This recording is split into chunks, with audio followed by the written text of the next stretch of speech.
নমস্কার, 24 ঘন্টা আপনাদের সকলকে স্বাগত। শুরু করছি আজকের বাংলা 24 ঘন্টার প্রথমেই একটি মর্মান্তিক দুর্ঘটনার খবর। দুর্গাপুর এক্সপ্রেসওয়েতে ফের ভয়াবহ দুর্ঘটনা। গুড়াপের কাছে পথ দুর্ঘটনাতে মৃত্যু হলো একই পরিবারের 3 সদস্যের। কলকাতার ওই পরিবারটি কামারপুকুর থেকে ফিরছিল। গুড়াপের কাছে গাড়িটি নিয়ন্ত্রণ হারিয়ে একটি ট্রাকে ধাক্কা মারে। মৃত্যু হয় গাড়িতে থাকা মেয়ে, জামাই এবং শাশুড়ির। তবে বেঁচে যায় শিশু সন্তান এবং তার সঙ্গে থাকা পরিচারিকা। তারা এই মুহূর্তে অন্য হাসপাতালে চিকিৎসাধীন রয়েছেন। আমাদের সঙ্গে টেলিফোনে রয়েছেন আমাদের প্রতিনিধি নির্মল পাত্র। নির্মল, ঠিক কিভাবে দুর্ঘটনা ঘটলো যেটা আমরা জানতে পারছি? নিয়ন্ত্রণ হারিয়ে ফেলেছিল গাড়িটির, এখনো পর্যন্ত কি বলছে পুলিশ, কি বলছে? দেখো, ঘটনাটি ঘটেছে গুড়াপ থানার শিবপুর এলাকায়, হাইওয়ের উপরে। পুলিশের সূত্রে যে খবর আমরা পাচ্ছি যে গাড়িটি নিয়ন্ত্রণ হারিয়ে একটি দাঁড়িয়ে থাকা ট্রাকে ধাক্কা মারে। ধাক্কা মারার পরই ঘটনাস্থলে 3 জনের মৃত্যু হয়। এক পরিবারের 3 জন, শাশুড়ি আর ছেলে বউ।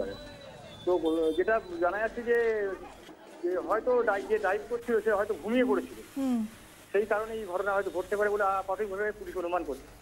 ধন্যবাদ নির্মল।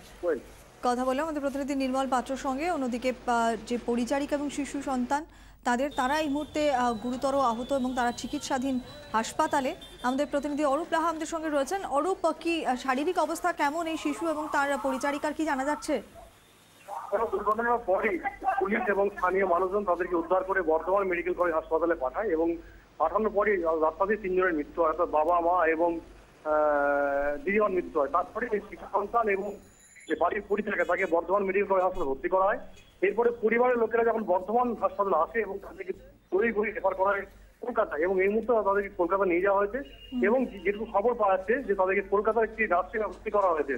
এবং তোমাকে বলে রাখি, শিশু সন্তানটির অবস্থা সত্যি খুব সংকটজনক এবং ডাক্তারবাবুরা বলছেন যে শিশুটিকে অবস্থা খুবই খারাপ। পাশাপাশি পরিচারিকার অবস্থা কিন্তু খুবই খারাপ রয়েছে। ধন্যবাদ অরূপ।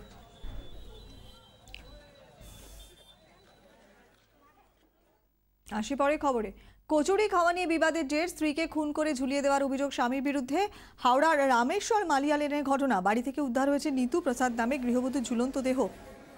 হাওড়া পুলিশের হাতে গ্রেফতার রাজপ্রসাদ। গ্রেফতার করা হয়েছে মৃতার শ্বশুরকেও। আমাদের সঙ্গে টেলিফোনে রয়েছেন আমাদের প্রতিনিধি দেবব্রত ঘোষ। দেবব্রত, ইতিমধ্যে গ্রেফতার করা হয়েছে স্বামী এবং শ্বশুরকে, কিন্তু সামান্য একটা কচুরি খাওয়া নিয়ে এরকম একটা পরিণতি কিভাবে হতে পারে? দেখো, দীর্ঘদিন এই নিতু প্রসাদ তার বাপের বাড়ির লোকজন তারা যে অভিযোগ করছেন যে বিয়ের পর থেকেই এই নিতু প্রসাদের ওপর বিভিন্ন ধরনের নির্যাতন চালাতো তার শ্বশুর বাড়ির লোকেরা, এবং তাকে তার খাওয়া দাওয়া ঠিক মতো তাকে দেওয়া হতো না।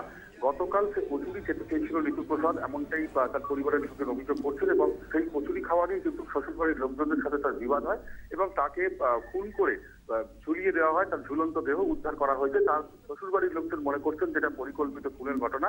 যদিও পুলিশ পুরো বিষয়টি খতিয়ে দেখছে এবং নির্দিষ্ট অভিযোগ পাওয়ার পর পুলিশ রাজপ্রসাদ, এই নিতু প্রসাদের স্বামী এবং তার শ্বশুর দশরথ প্রসাদ, তাদের দুজনকে গ্রেপ্তার করেছে। আজকে তাদের আদালতে পেশ করা হয়ে তাদের জেলে পাঠাতে হয়, এবং বাকি যে শ্বশুরবাড়ির লোকেরা তাদের বিরুদ্ধে অভিযোগ রয়েছে তারা এখনো পর্যন্ত বলাটার। তবে এটা খুন না আত্মহত্যার ঘটনা সমস্তটাই খতিয়ে দেখা হচ্ছে। কিন্তু নিতু প্রসাদের পরিবারের লোকজন যেটা মনে করছে, তারা অভিযোগ করছেন যে কচুরি খাওয়া নিয়ে বিবাদ হয়েছিল এবং সেই বিবাদের জেরেই তাকে খুন করা হয়, খুন করে ঝুলিয়ে দেওয়া হয়। তবে এর আগেও তাকে দীর্ঘদিন ধরে শারীরিক এবং মানসিক। ধন্যবাদ দেবব্রত। আসি পরে খবরে। স্ত্রীকে কুপিয়ে খুন করে রক্তমাখা দা দিয়ে থানায় আত্মসমর্পণ স্বামীর। স্ত্রীর বিবাহ বহির্ভূত সম্পর্কের কারণেই খুন, এমনটাই পুলিশের কাছে দাবি করেছে স্বামী। প্রেমিকের কাছে চলে যেতে চেয়ে তাকে মারধর করে স্ত্রী, এমনটাই অভিযোগ করছেন নিকুঞ্জ মণ্ডল। তারপরই স্ত্রীর গলা এবং ঘাড়ে কোপ বলে দাবি। ঘটনার সত্যতা অনুসন্ধানে পুলিশ।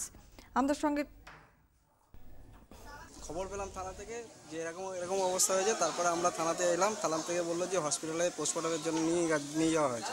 তারপর আমাদের মানে ওই অবস্থায় দেখলাম যে ঘাড়ের এখানে পুরো দা দিয়ে কোপ দিয়েছে, কোপ দিয়ে পেটে কোপ দিয়েছে, কুপিয়ে মেরেছে, মানে মাটিতে ফেলে আশ্রে মেরেছে। দা দিয়ে যতক্ষণ না ওর প্রাণ বেরায়নি ততক্ষণ ধরে দা দিয়ে শুধু কুপিয়ে মেরেছে। থানায় এসে ধরা দিয়েছে কিনা জানতে পারবো না, আমরা জানলাম যে জেলের মধ্যে আছে। তারপর থানায় জানতে পারলাম যে আসামি ধরা পড়েছে। থানা থেকে বললো যে হ্যাঁ, আসামি ধরা পড়েছে, লকআপেই আছে। আমাদের প্রতিনিধি বিমল বসু আমাদের সঙ্গে টেলিফোনে রয়েছেন। বিমল, এখনো পর্যন্ত যে অভিযোগে এই স্ত্রীকে এরকম ভাবে মেরে ফেললেন ওই তার স্বামী, পুলিশ এখনো পর্যন্ত কি জানতে পারছে এই ঘটনার পরিপ্রেক্ষিতটা ঠিক কি? হ্যাঁ, দেখো, হাসনাবাদ থানার পুলিশ অবাক হয়ে গিয়েছে গতকালকে যখন বৃষ্টি হচ্ছে, ঝড় বৃষ্টির মধ্যে থেকে রাত 1টা হঠাৎই একজন ব্যক্তি এসে সে পরিচয় দেয় যে কুঞ্জ তার হাসনাবাদে বাড়ি। সেই সময় সে অবস্থা ছিল, হাতে একটা রক্তাক্ত দা। পুলিশ রীতিমতো হতবাক হয়ে যায়। তখন সে বলে, আমাকে ধরুন, আমি আমার স্ত্রীকে কুপিয়ে খুন করে এসেছি। তখন হাসনাবাদ থানা জানতে চায় কেন। তখন সে জানায় এক ছেলেটির এক অবৈধ সম্পর্ক ছিল তার স্ত্রীর একটা বাইরের ছেলের সঙ্গে। গতকাল রাতে এই নিয়ে অশান্তি হয় এবং স্ত্রী তাকে মারধর করে যখন জিনিসপত্র নিয়ে চলে যাওয়ার চেষ্টা করছিল, তখন সে মাথা ঠিক রাখতে পারেনি। তখন সে দাঁড়িয়ে কুপিয়ে তার স্ত্রীকে খুন করেছে। অনেক ধন্যবাদ বিমল।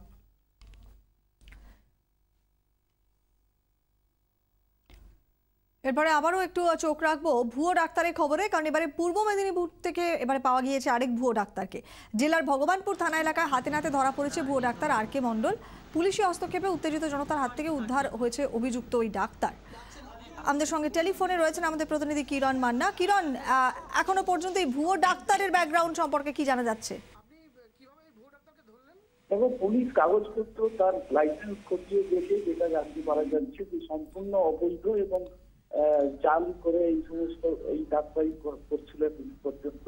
এই ভগবানপুরের যে বাজারে, বিনেশ্বরী বাজারে যে রোগীদের যেভাবে তারা চিকিৎসা চালাচ্ছিল, স্থানীয় যুবকেরা এই ভুয়ো ডাক্তার নিয়ে তোলপাড় হওয়ার পর তারা নজর দিয়েছিল এবং নেট মারফত তার লাইসেন্সের নম্বর দিয়ে জানতে পারে যে ওই ডাক্তারের নামে কোনো লাইসেন্স নেই, অন্য জনের নামে লাইসেন্স রয়েছে। তারপরই গতকাল যখন চিকিৎসা করতে আসে তখন এই যুবকেরা তাকে ঘিরে ধরে এবং উত্তেজনা ছড়ায় এবং এসে তাকে উদ্ধার করে। আগে কাঁথি আদালতে তাকে তোলা হয়েছিল এবং পুলিশ যখন কাঁথি আদালতে তোলে এবং কাঁথি আদালত 14 দিন জেল হেফাজত দিয়েছে ওই ডাক্তারকে। বর্তমানে এই পর্যন্ত। ধন্যবাদ কিরণ। ভুয়ো ডাক্তার আর কে মণ্ডল তিনি ঠিক কি বলছেন শুনবো।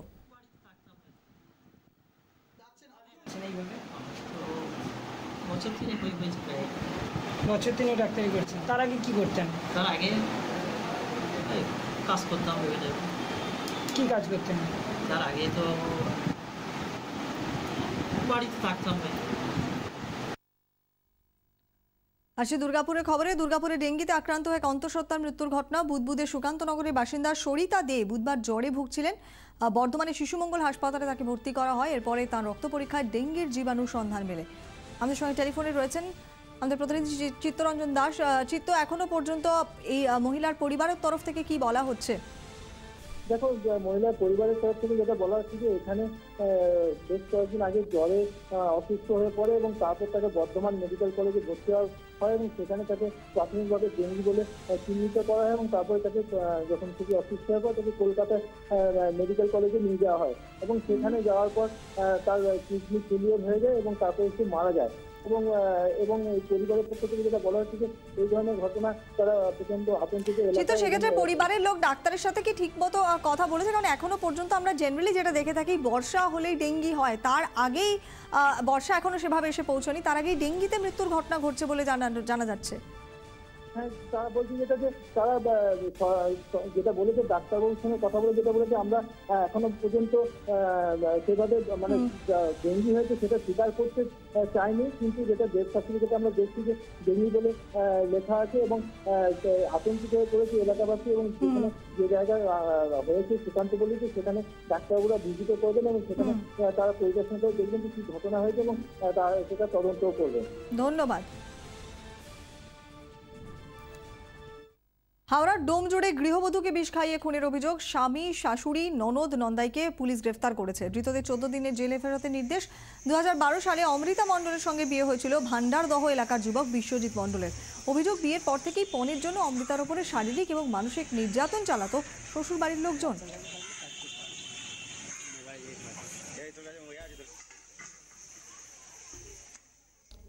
জমি দখল ঘিরে বচসার জেরে জমি মাফিয়ারা আক্রমণ করলো একই পরিবারের 3 জনকে। ঘটনাটি ঘটেছে মালদার ব্রতুয়া থানার বাহিরকাম গ্রামে। বেশ কিছুদিন ধরেই রজত আলীর 1.5 বিঘে জমি দখলের চেষ্টা করছিল শহীদুল শেখ এবং তার দলবল। আজকে সেই জমি দখল নিতে এলে বাধা দেয় রজত আলী। বচসা চরমে ওঠে। শহীদুল এবং তার দল রজত ও তার 2 ছেলেকে বেধড়ক মারধর করে। গ্রামবাসীরা ছুটে এলে পালিয়ে যায় মাফিয়ারা। জখম 3 জনকেই মালদা মেডিকেল কলেজ ও হাসপাতালে স্থানান্তরিত করা হয়েছে। 7 জনের নামে অভিযোগ দায়ের হয়েছে।